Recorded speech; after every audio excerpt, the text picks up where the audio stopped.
Mamma tomato soup करून दे ना। ठीक। आज आपण टोमॅटो सूप अगदी कमी साहित्यामध्ये कमी वेळेमध्ये बनवणार आहोत। रेसिपी शेवटपर्यंत नक्की बघा। टोमॅटो सूप बनवण्यासाठी अर्धा किलो टोमॅटो स्वच्छ धुवून 2 भागामध्ये कट करून घेतलेले आहे। यामध्ये अर्धा चमचा मीठ आणि अर्धा ग्लास पाणी ॲड केलेलं आहे। कुकरला 3 ते 4 शिट्ट्या होऊ देऊयात। कुकर पूर्णपणे थंड झाल्यानंतर टोमॅटो थंड करण्यासाठी एका भांड्यामध्ये काढून घेऊ आणि त्यानंतर फॅनच्या खाली 5 ते 10 मिनिटात थंड होऊन जातं। मिक्सरच्या भांड्यामध्ये याची प्युरी बनवून घेऊया। कढईमध्ये 1 चमचा बटर घेतलेला आहे। यामध्ये 2 तेजपान, 1 दालचिनीचा तुकडा आणि 2 लवंग घेतलेले आहेत। हॉटेलमध्ये जसं टोमॅटो सूप मिळतं त्याच पद्धतीचे हे टोमॅटो सूप रेडी होणार आहे। तुम्ही नक्की करून बघा, खूप भारी टेस्ट लागते। त्यानंतर टोमॅटो प्युरी जी आपण बनवली होती ती घालून घेऊया। मी ही गाळून घेतलेली आहे, तुम्ही सुद्धा गाळून घ्या।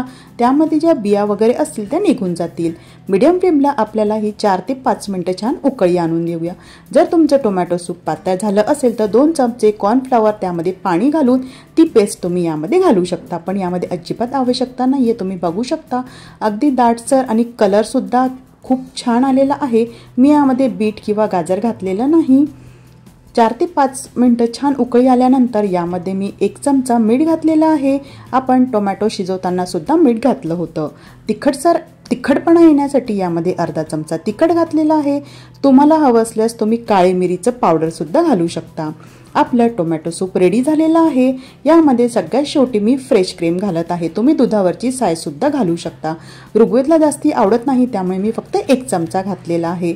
त्यानंतर 2 ते 3 मिनिटं परत छान उकळी येऊ देऊया। मध्यम आचेवर आपलं टोमॅटो सूप रेडी झालेलं आहे। तुम्ही बघू शकता मस्त असा रंग आणि दाटसर झालेला आहे।